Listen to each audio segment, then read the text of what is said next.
Hello students, ನಿಮಗೆಲ್ಲ ಈ ಒಂದು ಫೋಟೋನ ನೋಡಿದ್ರೆ ಗೊತ್ತಾಗ್ತದೆ ಸೊ ಯಾವುದ್ರ ಬಗ್ಗೆ ನಾನು ಮಾತಾಡ್ತಾ ಇದ್ದೀನಿ ಅಂತ ಹೇಳಿ. ಓಕೆ, ಸೊ ಯಾರ ಮನೆಯಲ್ಲಿ ಮಿಸ್ ಆಗಿ ಬೆಂಕಿಯ ಒಂದು ಅವಘಡದಿಂದ ಸಿಕ್ಕಿದ್ದಂಥ ಹಣದಿಂದ ಸೊ ಇವತ್ತು ಇವ್ರ ಮೇಲೆ ತೆಗೆದು ಹಾಕಬೇಕು ಅಂತಕ್ಕಂಥ ಒಂದು ಮೋಷನ್ ನಡೀತಾ ಇದೆ. ಸೊ ಇವತ್ತು ನಾವು ಇದರ ಬಗ್ಗೆ ಕಂಪ್ಲೀಟಾಗಿ ಡಿಸ್ಕಸ್ ಮಾಡೋಣ. ನಮ್ಮ ದೇಶದಲ್ಲಿ ಜಡ್ಜಸ್ಗಳನ್ನು ತೆಗೆದು ಹಾಕೋದು ಅಷ್ಟು ಸುಲಭ ಇಲ್ಲ.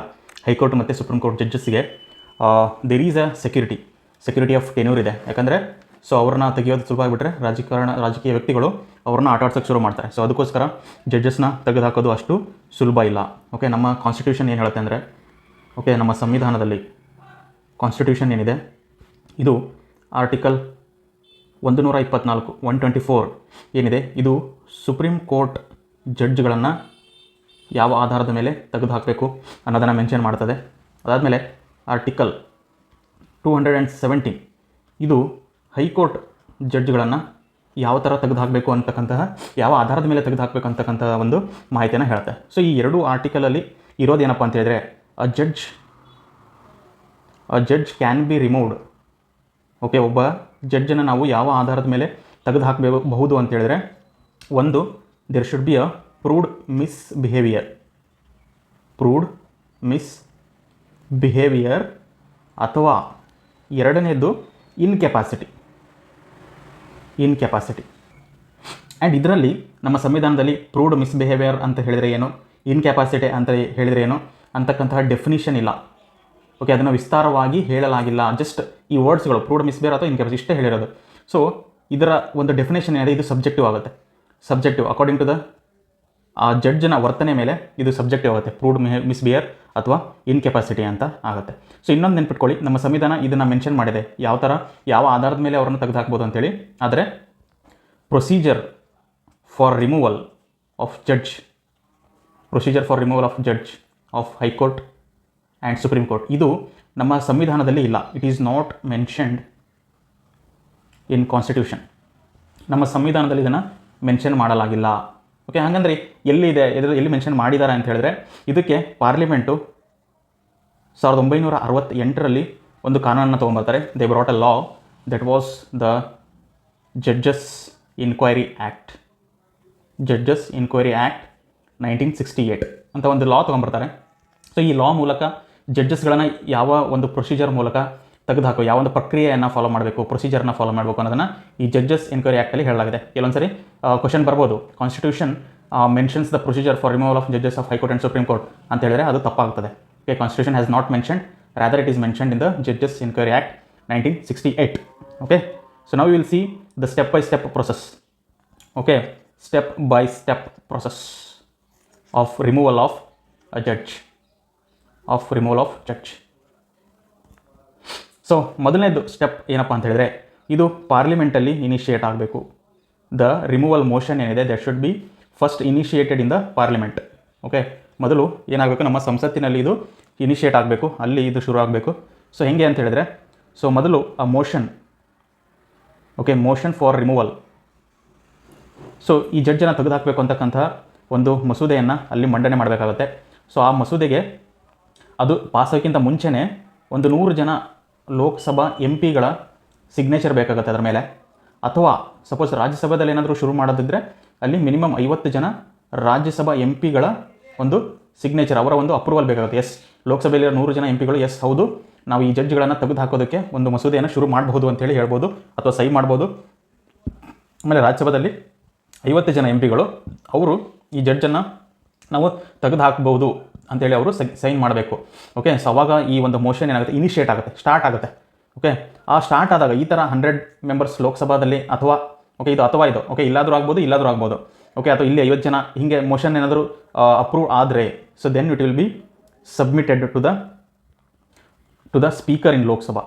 ಓಕೆ, ಸಪೋಸ್ ಲೋಕಸಭೆಯಲ್ಲಿ ಏನಾದರೂ ಪಾಸ್ ಆದರೆ ಅದನ್ನು ಸ್ಪೀಕರ್ಗೆ ಸಬ್ಮಿಟ್ ಮಾಡ್ತಾರೆ, ಅಥವಾ ರಾಜ್ಯಸಭೆಯಲ್ಲಿ ಏನಾದರೆ ಅಲ್ಲಿ ದ ಚೇರ್ಮನ್ ಆಫ್ ರಾಜ್ಯಸಭಾ ಅವರಿಗೆ ಈ ಒಂದು ಮೋಷನನ್ನು ಸಬ್ಮಿಟ್ ಮಾಡಲಾಗುತ್ತೆ.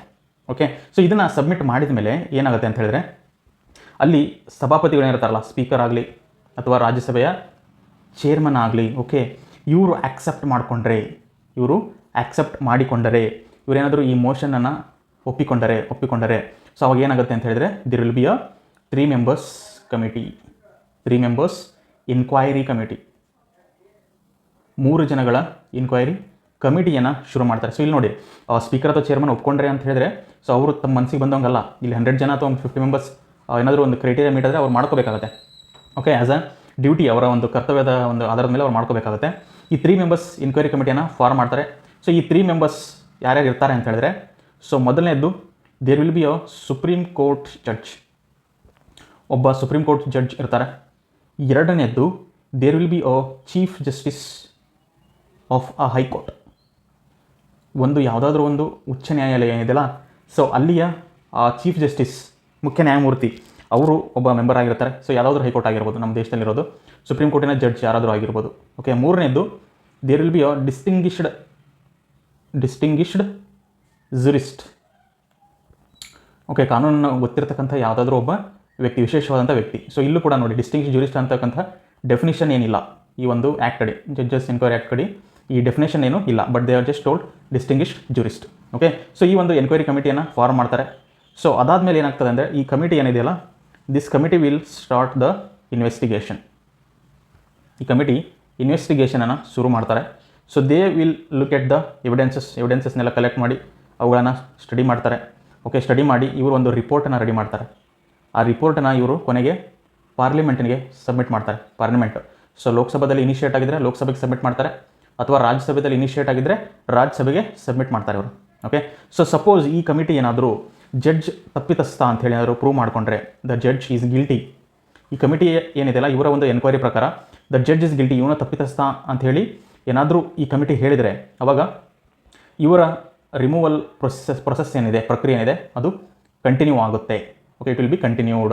ಸಪೋಸ್ ಈ ಕಮಿಟಿ ಏನಾದರೂ ಜಡ್ಜ್ ಗಿಲ್ಟಿ ಅಲ್ಲ ಅಂತಕ್ಕಂಥ ರಿಪೋರ್ಟ್ ಏನಾದರೂ ಕೊಟ್ಟರೆ, ಸೊ ಅವಾಗ ಈ ರಿಮೂವಲ್ ಪ್ರೊಸೆಸ್ ಏನಿದೆಯಲ್ಲ ಇದು ಸ್ಟಾಪ್ ಆಗಿಬಿಡುತ್ತೆ.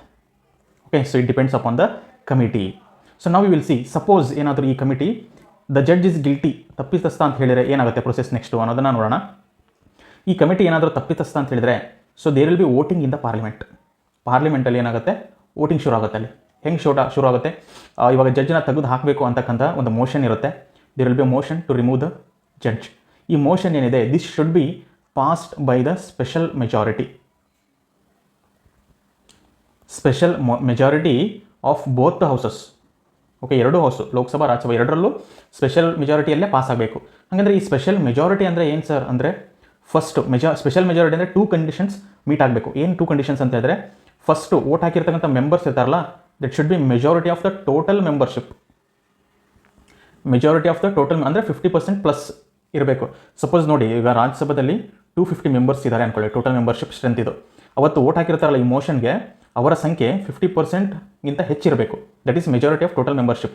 ಸೊ ಅಂದರೆ ಇಲ್ಲಿ ಎಷ್ಟಾಗುತ್ತೆ, so it will B nearly 125, ಅರ್ಧ 50% 125 ಆಗುತ್ತೆ. ಸೊ ಇಲ್ಲಿ ವೋಟ್ ಹಾಕಿರೋ ಸಂಖ್ಯೆ 125ಗಿಂತ ಹೆಚ್ಚಿರಬೇಕು, 126 ಇದ್ರ ಮೇಲೆ ಇರಬೇಕು, 126 ಅಥವಾ ಅದರ ಮೇಲೆ. ಸೊ ಇದು ಒಂದು criteria, majority of total members. Second ಏನಪ್ಪ ಅಂತ ಹೇಳಿದ್ರೆ, 2/3 of members who are present and voting. ಇದು ಭಾಳ ಇಂಪಾರ್ಟೆಂಟು. 250 ಮೆಂಬರ್ಸ್ ರಾಜ್ಯಸಭೆಯ ಮೆಂಬರ್ಸ್, ಟೋಟಲ್ ಮೆಂಬರ್ಸ್ ಅಂದರೆ ಅವತ್ತಿನ ದಿವಸ ಎಲ್ಲರೂ ಇರಲಿಕ್ಕಿಲ್ಲ, ಕೆಲವರು ಅಬ್ಸೆಂಟ್ ಆಗಿರ್ಬೋದು, ಅಥವಾ ಎಲ್ಲರೂ ಇರಬಹುದು ಕೂಡ. ಒಟ್ಟಿನಲ್ಲಿ ಅವತ್ತು ಎಷ್ಟು ಜನ ಇರ್ತಾರೆ, ಸಪೋಸ್ ತಿಳ್ಕೊಳ್ಳಿ 240 ಇದ್ದಾರೆ ಅಂದ್ಕೊಳ್ಳಿ, ಅವತ್ತು 250 ಇಲ್ಲ, ಅವತ್ತು ಮೆಂಬರ್ಸ್ ಪ್ರೆಸೆಂಟ್ ಇರೋದು 240 ಇದ್ದಾರೆ. ಸೊ ಇವಾಗ ಏನಾಗಬೇಕು ಅಂತ ಹೇಳಿದ್ರೆ, 2/3 ಆಫ್ ದ 240 ಏನಿದಾರಲ್ಲ ಇವರು ವೋಟ್ ಹಾಕಬೇಕಲ್ಲಿ. ಅವಾಗ ಎಷ್ಟಾಗುತ್ತೆ, 3 × 8 = 24, 2 × 8 = 16, 160. ಓಕೆ, ಮಿನಿಮಮ್ 160ಕ್ಕಿಂತ ಹೆಚ್ಚು ಜನ ಅಥವಾ ಎಂ ಪಿಗಳು ಅಲ್ಲಿ ವೋಟ್ ಹಾಕಬೇಕಾಗತ್ತೆ. ಓಕೆ, ಸೊ ಈ 2 ಕಂಡೀಷನ್ಸ್ ಮೀಟ್ ಆಗಬೇಕು. ಇಲ್ಲಿರೋ 160 ಏನಿದೆಯಲ್ಲ, ಇದು ಮೆಜಾರಿಟಿ ಆಫ್ ಟೋಟಲ್ ಮೆಂಬರ್ಸ್ಗಿಂತ ಹೆಚ್ಚಿರಬೇಕು, ಅಂದರೆ 126ಕ್ಕಿಂತ ಹೆಚ್ಚಿರಬೇಕು. ಎಸ್ ಇದೆ ಇಲ್ಲಿ. ಓಕೆ, ಆಮೇಲೆ 2/3 of the members present and voting. Yes, ಇದು 161.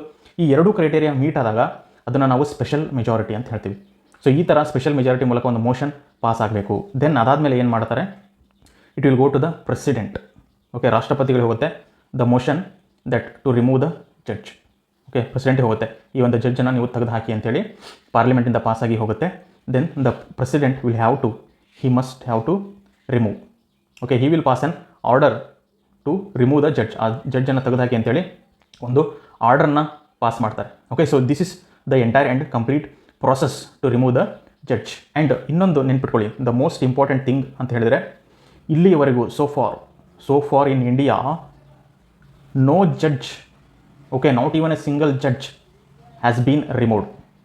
ನಮ್ಮ ದೇಶದಲ್ಲಿ ಇಲ್ಲಿಯವರೆಗೂ ಒಬ್ಬ ಜಡ್ಜನ್ನು ಸಹಿತ ನಾವು ಈ ಥರ ತೆಗೆದು ಹಾಕಿಲ್ಲ, ನೆನ್ಪಿಟ್ಕೋರಿ.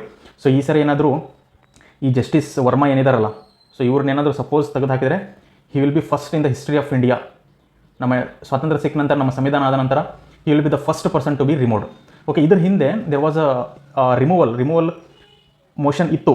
ಯಾರ ಮೇಲೆ ಅಂತ ಹೇಳಿದ್ರೆ it was justice V Ramaswamy ಅಂತ, ಜಸ್ಟಿಸ್ ವಿ ರಾಮಸ್ವಾಮಿ.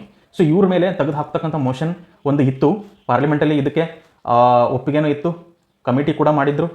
ಆ ಕಮಿಟಿನಲ್ಲಿ ಹಿ ಈಸ್ ಗಿಲ್ಟಿ ಅಂತ ಹೇಳಿದರು, ತಪ್ಪಿತಸ್ಥ ಅಂತ ಹೇಳಿದರು. ಆದರೆ ಏನಾಯಿತು ಅಂದರೆ ವೋಟಿಂಗ್ ಟೈಮಲ್ಲಿ ಕೆಲವೊಂದಿಷ್ಟು ಎಂ ಪಿಗಳು ವೋಟ್ ಮಾಡಲಿಲ್ಲ. They did not meet the special majority criteria. Okay, special majority ಆಗಲಿಲ್ಲ ಅಲ್ಲಿ. So that is why this judge he was saved. Okay, ಇವರು ಸೇವ್ ಆಗಿಬಿಟ್ರು. Okay, so otherwise he would have been the first person to be removed. So ಅದಕ್ಕೆ ಇಲ್ಲಿವರೆಗೂ there is no judge in India who has been removed. High court and supreme court ಜಡ್ಜಸ್ಸಲ್ಲಿ ಯಾವ ಜಡ್ಜನ್ನು ಇದುವರೆಗೂ ನಾವು ತೆಗೆದು ಹಾಕಿಲ್ಲ. So this is the history of the removal of judges of High Court and Supreme Court. Okay, I hope you all understood. Thank you, and all.